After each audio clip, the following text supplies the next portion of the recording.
This video is an interactive guide to help tourists who is new to the Singaporean culture to better understand this tiny red dot, and today the topic will be on Singlish.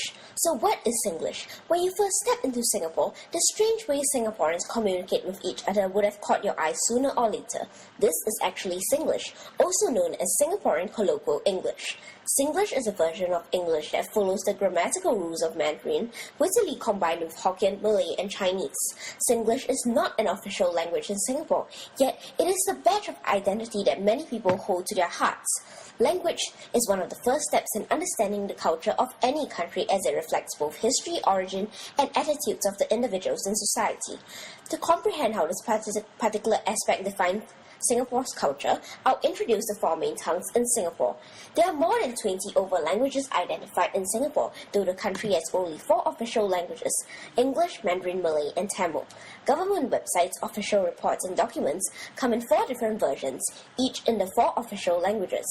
Malay is the national language of Singapore in order to honor Singapore's roots, while English is the working language so as to facilitate administration and better communication with the world.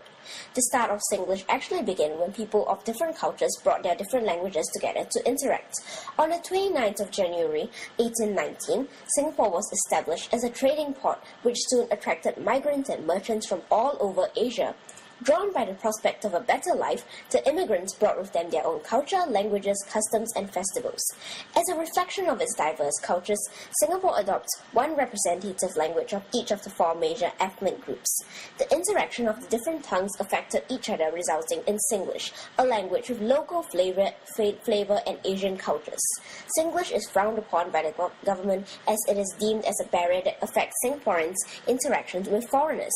However, many Singaporeans still feel that Singlish is part of the national identity, as not only it reflects on our history, it represents the multicultural and harmonious society we have. Singlish is one of the more effective common spaces in Singapore, as it is a rare form of communication that transcends over racial differences, class, and social status, as well as a level of education. Singlish allows people to be recognized easily as a Singaporean due to unique phrasing, accent, and tone used, and for people of different races to interact and find something common to share with each other. Social integration and racial harmony help combine these vibrant cultural influences into the one single identity of Singapore's multi-faceted society. Singlish has done just that, weaving the diverse threads of traditions into one uniquely Singapore's culture. Created using Powtoon.